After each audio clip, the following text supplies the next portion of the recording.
തെമ്മാടിത്തമ്പുരാൻ ഭാഗം 38. രചന അവതരണം ദിവ്യരാജ്. എൻ്റെ ദേവിയെ, വല്ലാത്ത ചെയ്ത്തായിപ്പോയിട്ടോ.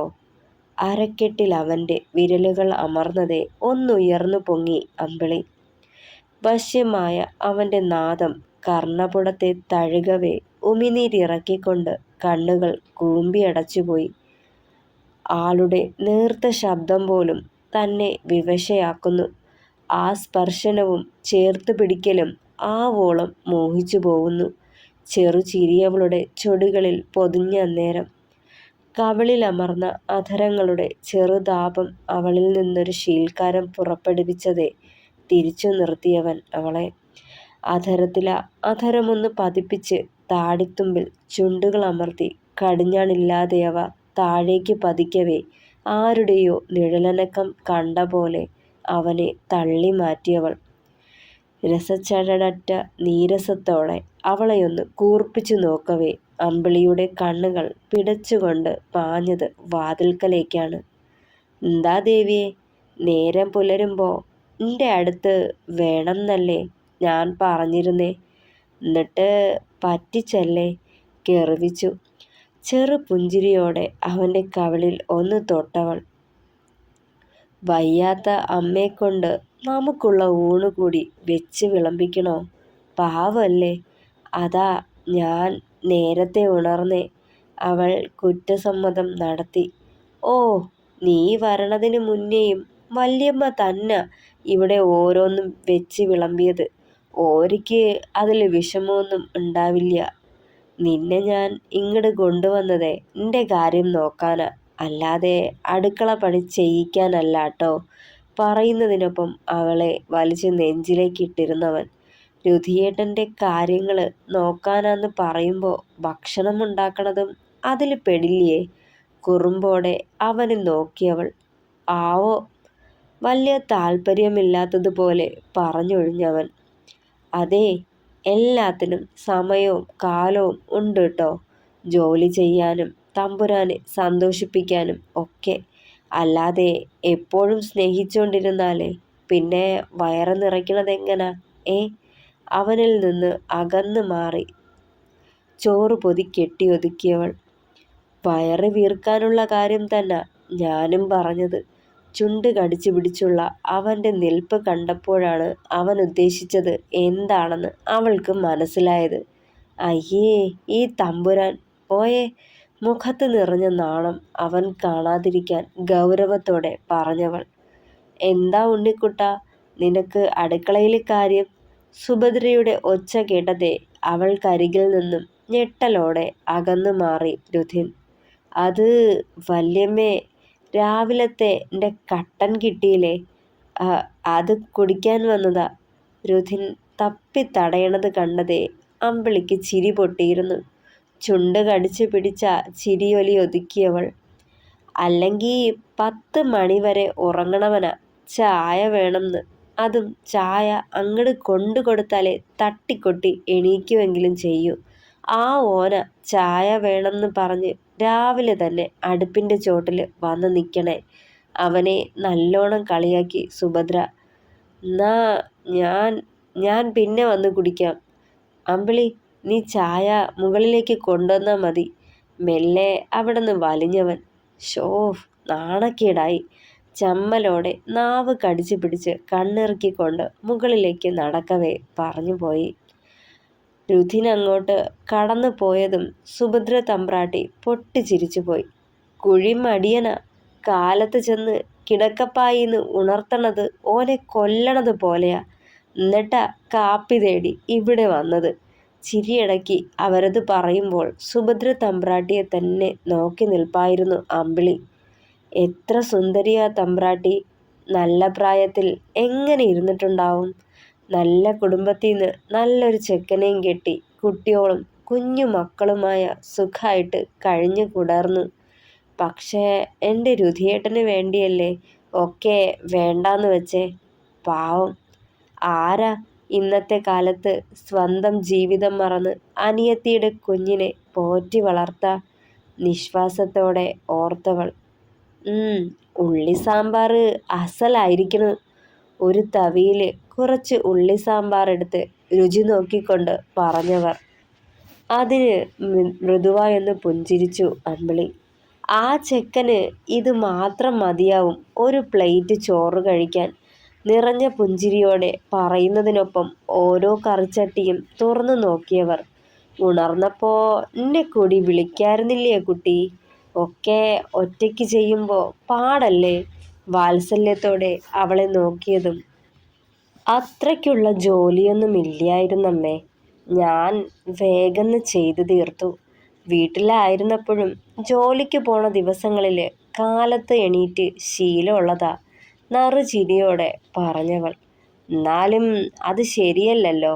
നാളെ മുതൽ മോൾ എണീക്കുമ്പോൾ എന്നെ കൂടി ഒന്ന് വിളിക്ക്. അവരത് പറയുമ്പോൾ തലയാട്ടിയെങ്കിലും വിളിക്കില്ലെന്ന് മനസ്സുകൊണ്ട് ഉറപ്പിച്ചിരുന്നവൾ. അടുത്ത ആഴ്ചയിൽ ഞങ്ങളൊക്കെ കൂടി ഗുരുവായൂർക്ക് പോയി വരാമെന്ന് കരുതണം. ഞങ്ങളെന്ന് പറയുമ്പോൾ അമ്മയും ഞാനും പിന്നെ രാമനും കുടുംബവും. കുറേയേറെ നേർച്ചകളൊക്കെ ഉണ്ടേ. ഒക്കെ നിങ്ങൾക്ക് രണ്ടാൾക്കും വേണ്ടിയാ. എന്തായാലും ഞങ്ങൾ പോയി തിരികെ വരുമ്പോൾ നിങ്ങളും ഒന്ന് അവിടേക്ക് പോകണം ട്ടോ. വൈകിക്കരുത്. ഷോപ്പ് വീണ്ടും തുടങ്ങിയല്ലേയുള്ളൂ. ഉടനെ രണ്ടാളും മാറി നിൽക്കണ്ടെന്ന് കരുതിയിട്ടാ നിങ്ങളെ ഇപ്പോൾ കൂട്ടാത്തെ. ചെറുചിരിയോടെ പറഞ്ഞു സുഭദ്ര. അവർ പറയുന്നതൊക്കെ ശ്രദ്ധയോടെ കേട്ട് നിന്നേയുള്ളൂ അമ്പിളി. രാവിലെ വാതിൽ തുറക്കുമ്പോൾ ദീപ കണ്ട കാഴ്ച ചായ്പിൽ നിന്ന് ഇറങ്ങിപ്പോണ ശാന്തയെയും പിന്നാലെ ഇറങ്ങി വരുന്ന കൃഷ്ണൻ പോലീസിനെയുമാണ്.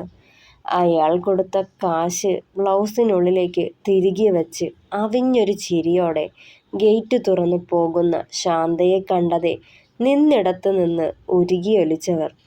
ഇത്രയും നാൾ ഓളത്തേടി ഓളുടെ വീട്ടിലേക്ക് പോവാറായിരുന്നു പതിവ്. ഇപ്പോൾ വീട്ടിൽ വിളിച്ചു വരുത്തി തുടങ്ങി. ഒക്കെയും തന്നെ നോവിക്കാൻ കൂടി വേണ്ടിയാണ്. ഒരീസം ബലം പ്രയോഗിച്ച് കീഴ്പ്പെടുത്താൻ നോക്കുമ്പോൾ കരണം പുകച്ചൊന്ന് കൊടുത്തിട്ട് ഇനി തൻ്റെ മേത്ത് തുടരുതെന്ന് താക്കീത് പറഞ്ഞിരുന്നു. അതീ പിന്നെ തന്നെ അയാൾ തൊട്ടിട്ടില്ല. പക്ഷേ അതുവരെ രഹസ്യമായി തുടർന്നു കൊണ്ടിരുന്ന പലതും പരസ്യമായി എൻ്റെ കൺമുന്നിൽ വെച്ച് തന്നെ ചെയ്തു പോകുന്നു. കണ്ണുകൾ തുടയ്ക്കുമ്പോഴും മനസ്സ് മരവിച്ചു പോയിരുന്നു. ആലസ്യത്തോടെ സിഗരറ്റും ചുണ്ടിൽ തിരുകി അയാൾ അകത്തേക്ക് കയറുമ്പോൾ വെറുപ്പോടെ മുഖം തിരിച്ചവർ. കുട്ടിയോള് വളർന്ന് അച്ഛനോളമായിരിക്കുന്നു. നാളെ അച്ഛൻ്റെ ഈ സ്വഭാവം കണ്ട് അവരും ഇത് ആവർത്തിക്കാനിട വരുത്തരുത്. എൻ്റെ മക്കളുടെ ഭാവി കൂടി ഇല്ലാണ്ടാക്കരുത്. വന്ന ധൈര്യത്തിന് പുറത്ത് അത്രയും പറഞ്ഞൊപ്പിച്ചു ദീപ. ധൂഫ്, ഒരാട്ടായിരുന്നു അയാൾ. പന്ന മോളെ, അടങ്ങി ഒതുങ്ങി ഇരുന്നേക്കണം. എന്നെ ഭരിക്കാൻ വന്നാലുണ്ടല്ലോ ചവിട്ടി നിന്റെ നട്ടലൊടിക്കും ഞാൻ. അലർച്ചയോടെ പറയുമ്പോഴും ഇരു കണ്ണുകളും മുറുക്കെ അടച്ച് മുഖം കുനിച്ച് നിന്നുപോയവർ. ഭക്ഷണത്തിലിത്തിരി വിഷം കലർത്തി കൊടുത്താൽ തീരും ഇയാളുടെ. പക്ഷേ കഴിയുന്നില്ല തനിക്കതിന്. താലി കെട്ടി എന്നൊരു ബന്ധം, എൻ്റെ കുട്ടികളുടെ അച്ഛൻ എന്നൊരു ബന്ധം, അതങ്ങനെ മുറിച്ചു മാറ്റിയെടുക്കാൻ മനസ്സനുവദിക്കണില്ല. നിശ്വാസത്തോടെ ഓർത്തവർ. ചുവപ്പിൽ കറുത്ത പൊട്ടുകളുള്ള ഒരു സാരി ഞൊറിഞ്ഞൊടുക്കുമ്പോഴാണ് വാതിലടച്ച് കുറ്റിയിടുന്ന ഒച്ച കേട്ടത്. എത്തിയോ എൻ്റെ കുറുമ്പൻ തമ്പുരാൻ? ചോദിച്ച് കഴിയണതിന് മുന്നേ അരയിൽ അവൻ്റെ വിരലുകളും പതിഞ്ഞിരുന്നു. മതിയിട്ടോ രുധിയേട്ടാ, കുറുമ്പൊക്കെ നീ വന്നിട്ടാവാം. നേരം വൈകി, എന്നെ വേഗം ഷോപ്പിൽ കൊണ്ടാക്കണേ. അവൻ്റെ കൈ പിടിച്ച് മാറ്റിക്കൊണ്ട് കണ്ണാടിക്കരികിലേക്ക് നടന്നവൾ. എൻ്റെ ദേവി, ഇന്നിനി ഒരു ഓട്ടോയ്ക്ക് പൊയ്ക്കോ നീ. ഞാനില്ല കേട്ടോ. കണ്ണാടിക്ക് മുന്നിലായി ചാരി നിന്ന് പറയുമ്പോഴും അവൻ്റെ വിരലുകൾ അവളുടെ ഉടലിൽ കുറുമ്പ് കാട്ടി തുടങ്ങിയിരുന്നു. അതെന്താ, 2 ദിവസം ജോലിക്ക് പോയപ്പോൾ മടി പിടിച്ച് തുടങ്ങിയോ? കണ്ണ് കുറുക്കി ചോദ്യഭാവത്തിലൊന്ന് നോക്കിയവൾ. ഏയ്, അതല്ല പെണ്ണെ. ആ പുതിയ വാടകക്കാരിയില്ലേ, സന്ധ്യാലക്ഷ്മി, ആ ആട്ടക്കാരി? ഓൾക്ക് എന്നെ ഒന്ന് കാണണമെന്ന് പറഞ്ഞു അവളുടെ കവിളിലൂടെ വിരലൊഴിഞ്ഞവൻ. എന്തേ?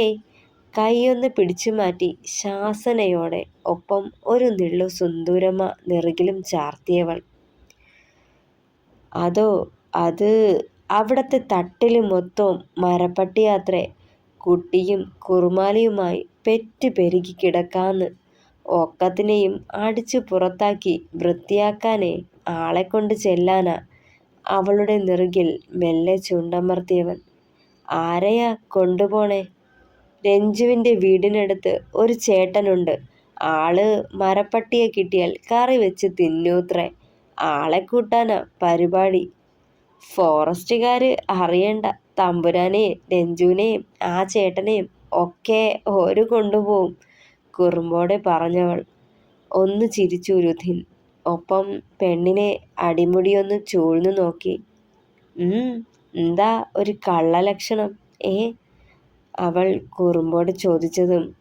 അല്ല, ഈ ചൊവല സാരിയില് ശരിക്കും ദേവിയെപ്പോലുണ്ട് ട്ടോ. പറയവേ വശ്യത നിറഞ്ഞു അവൻ്റെ കണ്ണുകളിൽ. എന്നാലേ നിക്ക് പോവാൻ നേരായിട്ടോ. അവൻ്റെ ഉദ്ദേശ്യം മനസ്സിലാക്കിയ പോലെ പെട്ടെന്ന് അകന്നു മാറി ഓടി അകന്നവൾ. എൻ്റെ ദേവിയെ, ഒരു ഉമ്മയെങ്കിലും തന്നിട്ട് പോടി. കെഞ്ചിയതും ഒന്ന് നിന്നിട്ട് പിന്നോട്ട് ഓടി വന്ന് തൊട്ടില്ലെന്ന പോലെ കവിളിൽ ഒരു മുത്തം കൊടുത്ത് തിരിഞ്ഞോടി പെണ്ണ്. പിടിച്ചുകൂട്ടാൻ നോക്കിയിട്ടും വരയാല് പോലെ വഴുതി അകന്ന് കളഞ്ഞവൾ. നിനക്ക് ഞാൻ വെച്ചിട്ടുണ്ട്, രാത്രിയാവട്ടെ. കള്ളച്ചിരിയോടവൻ പറയുമ്പോൾ തിരിഞ്ഞു നിന്ന് ചുണ്ടു കൂർപ്പിച്ചൊരുമ്മ കാട്ടിയവൾ അകന്നു മാറി. തുടരും. പ്രിയപ്പെട്ടവരെ, അഭിപ്രായങ്ങൾ പറയണേ. കഥ ഇഷ്ടമായാൽ ലൈക്ക് ചെയ്യുക, ഷെയർ ചെയ്യുക, സപ്പോർട്ട് ചെയ്യുക. താങ്ക്